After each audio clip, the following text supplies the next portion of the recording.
very strong builder, building very strong structure on what he has met on the ground. You know, development of a country is not a one-day wonder. It's cumulative. Those who have come before have done their best, good or bad. With the benefit of hindsight, we probably criticize or correct some of the things that have been done in the past. But what is important is that we continue to build. And the president has continued to build strongly in the area of education, building strongly in the area of infrastructure, as I said, building strongly in the area of political organization of his own party, to make it inclusive, but also having the executive and the management that is manageable. All these are good, and they show that he knows what he's doing for his country in the area of the economy. And we should never deceive ourselves. The colonial masters and the neo-colonial masters do want to be able to continue to exploit.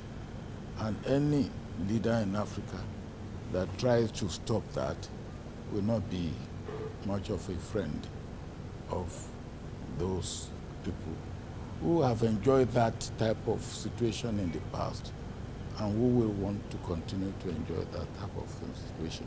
But all of us must realize that we live in a world where we need the world, maybe, probably, for us in Africa, more than the world needs us. The world needs us as well, but that means that we have to understand the world we live in, which is not friendly when it doesn't want to be friendly. And when you understand it, you can get the best out of it. I think Africa is, we've started making it. I said last year was a tremendously good year for Africa. A few things happened. One, we had this, what we call open sky, which means you can take your aircraft or airline can fly from Tanzania airline now can fly to any country in Africa. We didn't have that before. You have to take permit, you have to talk of reciprocity and all that. Now, open sky is something that is wonderful. And I believe it will also help the Tanzania airline, which I understand has acquired 8 new aircraft, including wide-bodied aircraft. 2, we have the African Continental Free Trade Agreement. Well, this is what our founding fathers of OAU were clamoring for, integration. If we cannot integrate politically, let us integrate economically. One market. How do you deal with 54, 55 markets with a population of 1.2, 1 billion, 1.1, whatever we are? Now, China is 1.3, 1.4. It's one market. We are 1.1, 55 markets. You can see the problem. India is 1.2, one market.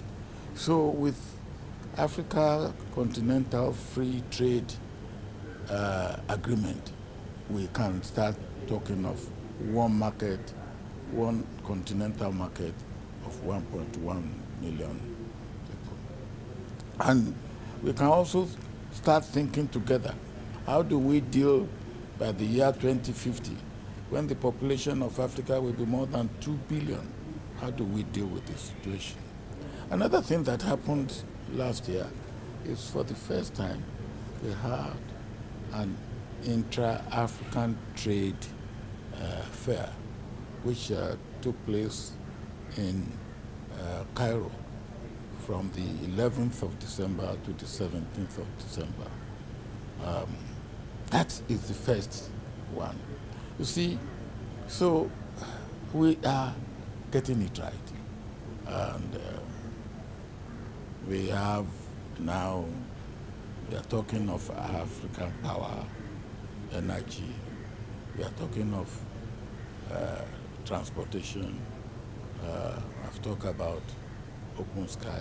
So what is happening to us is good.